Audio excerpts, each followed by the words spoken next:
Welcome to the Women's Circle interviews. Today I have a wonderful guest, author of a children's book, Wise Friends of the Forest, which I read. Wendy Hunter is a registered psychotherapist who has worked with children, teens, parents, and families for 35 years. Since many of the children she works with struggle with anxiety, she felt that a children's book about a child with anxiety would be a valuable tool to help children cope more effectively. And I've read this book and it's amazing. And I'm just so excited when I find authors who understand the value of writing for children, which also helps parents without judgment or guilt or anything for not knowing. It's just this like beautiful way to deliver valuable information to families who need it. So, Wendy, thank you for being here. Thank you for inviting me. This is awesome. First, I want you to tell me about anxiety. I know that the people who feel it probably know what it is, but there's probably a lot of people who don't know that they're experiencing anxiety. So, how would you describe it or define it for them? Well, that's a good point to start with, that sometimes people don't know that they're experiencing anxiety, but the reality is that most of us, if not all of us, do experience anxiety at different times in our lives, right? They talk about good stress, bad stress. Good stress can be, you're getting married, and that's a very stressful time. Same thing with anxiety, right? You could just be worried about something, but it could build into something more strong, which is anxiety. And so anxiety it's a signal from our body saying that there's danger around. And often I tell the kids about the story, about the analogy around the toaster. And have you ever burnt toast in your kitchen and the smoke detector goes off? That's because it senses that there's danger. So there isn't danger because it's just burnt toast. But our systems kind of work the same Mhm. way. They go into what's called fight or flight or freeze because they think that there's danger. And they think there's danger because we're reacting to an event or something that's happening around us. And we're worried. And, maybe our heart beats faster or our hands get sweaty or, our stomachs turn or something. And so our bodies, our brains are saying, oh, danger, danger, danger. We've got to get in there and help. But quite often there isn't danger. So for kids, they might be feeling anxious because it's the new school year, right? And they don't know who their teacher is. They don't know which kids will be with them. And they feel a bit anxious. And that's the unknown. So it's normal for us to feel anxiety. It's part of being human. But what I find with kids is that when they feel anxious, sometimes their behaviors change. And so they might respond by getting upset, having a meltdown, refusing to do something their parents have asked them, um, just having just an emotional meltdown, and they don't know what to do with all these emotions, right? Because as we know, we can have more than one emotion at a time, and it's confusing for kids. And so what I do with kids is I help them learn strategies to cope with those feelings. I really enjoy these sorts of stories that make what you're feeling, your human emotions, okay, and they Mhm. show you a different way to process them. I know, Right, like as a new mom, I'm no longer a new mom, but when I was a new mom, it was when other people demonstrated was the best way that I was able to sort of embody a new identity or a new way of being with my kids. Like it was right. never when people said, "Oh, do this or do that," or give you advice. It was always like watching the mom who goes, "Oh, sweetie, come in here, let me kiss your boo-boo." Right? It was always like the watching, and I find these stories does that. It Right. helps give you a set point, a guideline without the judgment, without the advice, like without Yeah. yeah, none of that. So I Yeah. just love your book. And the story is so beautiful and gentle. Thank you. That was also such a gift. How did you come to this story? Like, what inspired you to write the story the way that you wrote it? Well, I guess I was inspired professionally because of the children that I work with. A lot of the kids do suffer, deal with anxiety quite a bit. Mhm. And so I wanted to get that resource for kids and families. And but personally, when I was a little girl, we moved to Barrie with my mom and my stepfather. And unfortunately, there was a lot of chaos in our home because he was an alcoholic. And but when I went outside to play with my friend Gordon, Gordon is real, we would go to the forest behind his house and we would just play and run and explore. And I always felt safe and happy. And so I think that really kind of reached the little girl inside of me, you know, that, and it also makes me think that, boy, having a book like this when I was a kid would have been really helpful, right? It really would have helped me understand what in the world I was feeling. Because I was feeling confused and scared and sad and apprehensive. Like I just didn't know what was going to happen next. Um, and but again, they didn't have counseling back then for kids because kids were seen and not heard, right? And even if that service was available, it probably wouldn't have been available to my family because it would have been too expensive. So it wouldn't have been accessible to us. So I mean, I think that's why I've worked with children for 35 years and counting, is because I have experienced a lot of the experiences that they go through, and I can say, yeah, I know that's a confusing thing, isn't it? Okay. Well, what can we do to help you feel better about that? So that's kind of where the motivation came from. That's beautiful. I'm so glad that you decided to make a book from that experience. Yeah, It's wonderful. So, very often, children will feel anxiety, and the adults or the caretakers around them don't really know how to handle it. Like, they don't, because they never had the people to show them how to handle it. right. So, Yeah. what would you want them to understand about what that feels like in the child's body when they're experiencing it? Well, I think the number one thing is to not jump to conclusions and be judgmental and think they're just being difficult.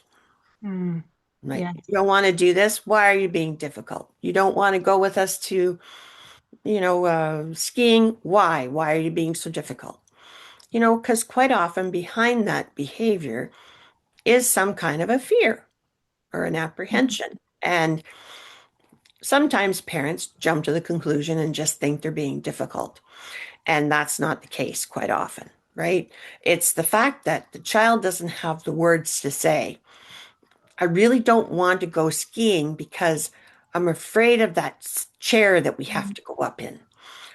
So instead of being able to verbalize, I'm feeling scared because of this, it comes out in behavior, Yes. right? And then the parent has to figure out, okay, what's going on here? They have to become a bit of a detective. Why is this happening? It's important to step back and say, okay, let's look at the whole picture. What's going on? You know, is he tired? Did he not get enough to eat? Is he overwhelmed? What's going on? So And get really curious. getting curious, that's right. Instead of jumping to the conclusion that they're being difficult. Yes. Yeah. So you can use that, whatever that trigger is that happens, which maybe they're being difficult or they're Yeah. being stubborn or, Yeah. They're having a they're meltdown. moody. Yeah, they're having a meltdown. Yeah. Use that as sort of, okay, what else What else is could be going on? happening? Yeah. Yeah. And That's at the back of wonderful. the book, I have a section um, that parents can help kids through, right? And it talks about what anxiety is, and it actually gives them a little chart to look at the 5 different strategies that are shown in the book. And so the child can use those strategies and check them off once they've used them. And so I've created the book so that parents can read it to kids, right? And that, or kids will read it and then they'll say, "Hey, mom, look what I learned. This is really cool," right? So Yes, that it's beautiful. something that they can do together and they can learn together. That's the other thing. So many parents bring their children here because they have anxiety, but quite often it's because they have anxiety too, Yes, right? absolutely. And that's why I created the book so that Ellie comes back to her mom at the end of the day and shows her all the strategies that she learned from the animals. Yes, you model in the book how you want the children to then relate back to their parents Right? Yeah. and let them Yeah. know. And again, it's just this non-judgmental, really safe way to learn for both the Right. child and the adults, Yeah. because a lot of us adults, like you said, didn't get that parenting to know how to handle it. So obviously, we don't necessarily have it Yeah, when we it didn't comes to talk our about children. feelings when we were young. We didn't, Yeah, we didn't label them the way that we can label them nowadays. Yeah. no, exactly. Even when I work with kids, I always include the parents. So if we do an activity sheet about a strategy, I'll send that home with the children and I'll explain, show your mom and dad and explain to them what we did today. So that they're not only knowing what their child is working on, which is really important, so they Yeah. can support that, but they could also use that strategy too. Again, it's that like this Oh, indirect learning, which I yep. find super valuable. Well, yeah, here are the resources, Yeah. look at them and see which one works for you. Yes. Yeah. So, what do you think becomes possible when children can see their fears reflected in this gentle, safe manner that you've done through story? Well, I think they probably see themselves in the eyes of Ellie and they think, oh, gee, she was feeling anxiety and Mhm. and she learned ways to cope with it. Maybe I could do that too. So connecting with the characters is really important, and hopefully it'll calm their systems down. It'll give them hope. They'll think, okay, wow, I'm going to try this idea, right? I like to visualize, so I'm going to think about my favorite place. And in the book, Ellie's favorite place is the beach, right? Mhm. And she talks about what you can do, and you can close your eyes and you can just envision what this wonderful place looks like. And what that does is it helps your body calm. And when you're calm, you can communicate effectively. You can share your feelings. You can problem solve. So it's really valuable when we can be calm. What helped you discover that? Hmm. I guess through my own counseling. Yeah, yeah, I've been in and out of counseling for quite some time in my adult life. Mhm. I chose that was important, and because again, when I was a kid, it was very confusing and sometimes scary. And yeah, my stepfather was dealing with alcoholism and my mom was dealing with mental health problems. She had depression a lot of the time. So again, it helps kids relate to the mom too. Maybe they see their mom in Ellie's mom. Well, my mom gets depressed too. Sometimes my mom spends time in her room. Mhm. Okay, what can we do about that? How can we feel better about that? Right? Yeah. There was nobody there to say to me, it's okay, Wendy. This is your mom's dealing with depression. She's on medication. She's going to counseling and she's okay. You're normalizing human experiences. Right? Yeah. Did the process of writing the book reveal anything that surprised you? I guess what surprised me was how it was so connected to my life. I Um, didn't do that on purpose. So that was kind of interesting. It was like, well, I knew Gordon was going to be in it, and that was a real connection. Um, but as I wrote it, I realized that I was writing it for that little girl. yes. Yeah, I've yeah, definitely noticed that even on my journey, like every road brings me back to me. How just everything kind of connects, but we next. don't know when we start out very Hmm. often. We start out on a journey or an endeavor, writing a book, and then along the way we realize, oh, it's That's why the connected to us. process is the important part, right? Yes, Yeah, that's why the absolutely. process. Yeah. Absolutely. And the other thing that was wonderful about the process was working with my friend Jane Hill, who did all the illustrations. Mm. She's been amazing. She really brings the book alive. Yeah, the illustrations are beautiful. Very well done. Yeah. Um, if you could place one truth into the heart of an anxious child, what would that be? Hmm. Hmm. That you're not alone, and and that no matter what, you are special and lovable. Beautiful. So if you were talking to someone, obviously you're trained to detect it and you have tools and games and all that. Um, but I'm talking about like someone, they don't have your book, they don't know you, they haven't signed up to your program. Right? Maybe they're stumbling upon this interview and they've experienced something, but they never labeled it anxiety. And Right. now they're wondering if that's anxiety. Like how, what would be, is there something that would help them say, oh, that's what I was experiencing? Well, talking about it, right? Talking about having them share the experience. You know, like I went to my friend's birthday party and nobody talked to me, and Mm. I was really uncomfortable, and I didn't know what to do. And finally, I just turned around and ran home, right? So, wow, gee, that doesn't sound like a very nice experience. Okay, let's talk about what was going on. So, what I do is I get them to tell me what's happening in their body, because that's the clue, right? Those are the first clues. What's happening? And sometimes kids want to avoid that because they don't like talking about those uncomfortable feelings, right? And so it's again about normalizing it. Oh, yeah, I bet your tummy was turning, kind of like butterflies in there. Wow. you know. So, yeah, so again, talking to them about what the experience is, getting them to share the experience, how they felt, what they thought, and how they behaved. Those are all indicators. Yeah. Okay, that makes sense. Is it like a broad term anxiety? Because like you use the word, say, worry.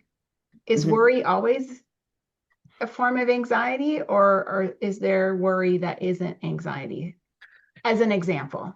Yeah, I think it's a continuum, right? I think you have worry at one end and then you have, you know, clinical anxiety at the other end, like social anxiety or generalized anxiety. So we all worry about things. It's all very normal. Right. I guess So possibly all, now I just got all the emotions, possibly like there's like the healthy emotions, like even joy, I'm thinking now. yeah, There's like the healthy joy, but then there's like the anxious joy.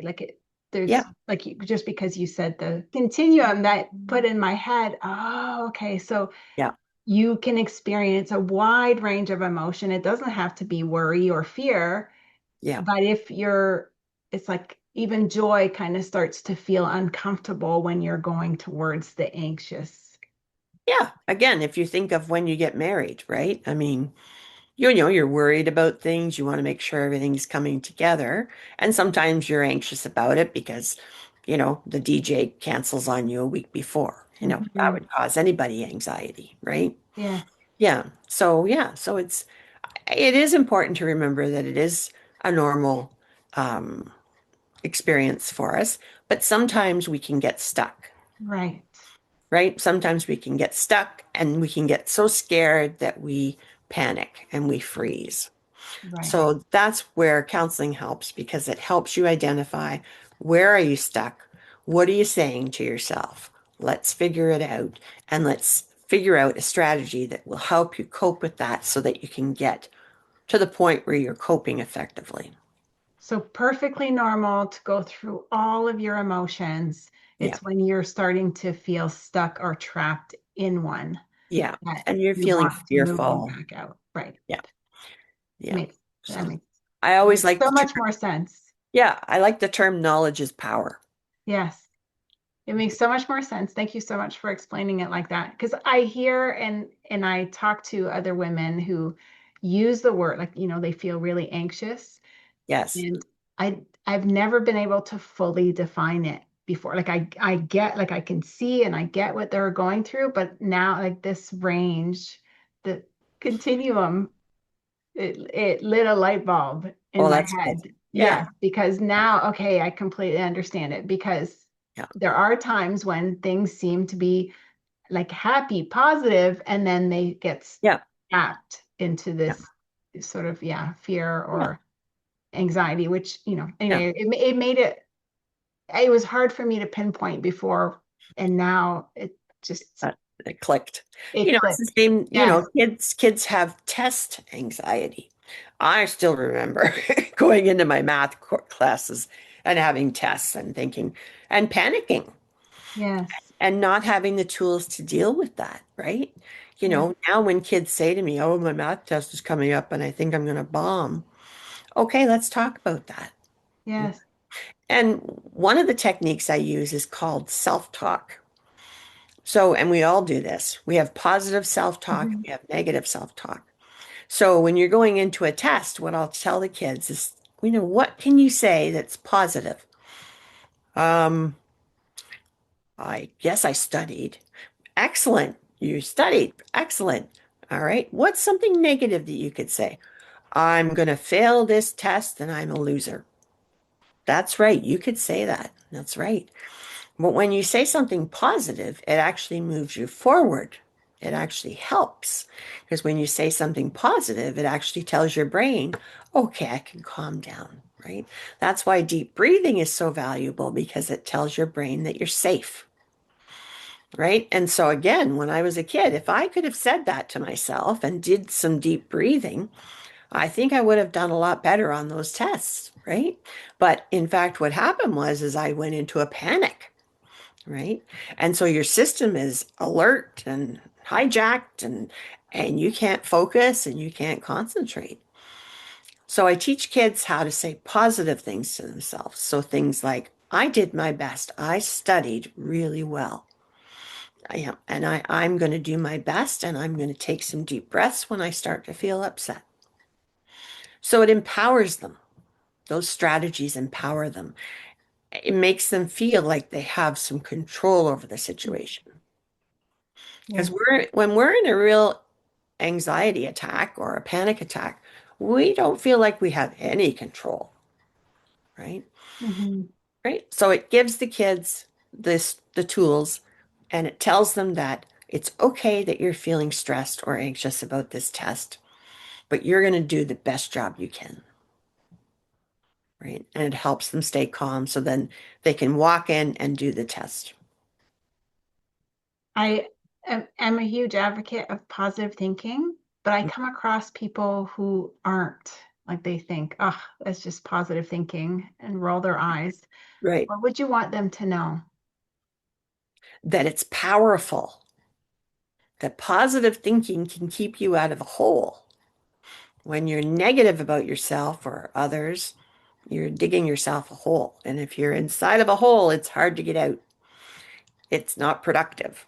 It doesn't get you to move forward towards your Mhm. goals. Positive thinking and positive self talk propels you forward, it gets you to where you want to be. And it's a way to be nice to yourself, and you deserve to do that. Yes, you deserve to be nice to yourself. Absolutely. Yeah, But sometimes maybe it's because there's so much positive thinking talk and it's like unachievable. right. If you're thinking of like rungs of a ladder, it's almost like you're at the bottom and they're expecting you to shoot for the top. Whereas Right. maybe like positive is just moving in that positive direction, In like that the direction. next Yeah, rung of the ladder that's accessible, not, that's right. jumping to the top one. Yeah. Just thinking of what is just a little bit Yep. One higher than step what, at a time. yes, one step at a time Yep. to make That's it right. more reachable. So it's Yeah. not because I guess what I hear is that it's not realistic or like it's not attainable, like it's wishful thinking, but there are like positive being positive doesn't mean, being in magical la la land. Magical. It's That's just right. like, what is Yeah. the next higher up sort of Right. state or thought that you could reach for instead of reaching for Yeah. one And that's a that's good point. down. It needs to be realistic. Yes, Not, oh, I'm absolutely wonderful and fabulous and I'll never do anything wrong. And like that's just not realistic. right. Right? Yes, you're wonderful and fabulous, but you know, yeah, it's about being realistic, you know. I've got a difficult test coming up. I'm going to study. This is what I'm going to do. I'm going to get my friend to help me, and then I'm going to do my best, I right? love that. So it's about empowerment. I think Yes, that's a huge thing is empowerment. yes. When you're Empowerment. feeling anxious, you don't feel like you have control. And that's scary right there, Yes. So right? it's like the next thought that will get you back into control, Yeah, yeah, yeah, which is why it has to be believable. Because if it's not, exactly. it Yeah. won't put you back in control. Well, yeah, it won't be realistic and it won't be attainable. Yeah. So yeah, it's unfortunate. I think positive talk has, had kind of a negative experience on Mhm. society, right? Yes. People think that it's just a bunch of, rainbows and pussycats. Well, no, Yes. no, it's about being kind to ourselves and it's about empowering ourselves to be better and to feel better. Yes. Yeah. And Absolutely. again, knowledge is power, Absolutely. right? So what do you want the child who reads your book to know?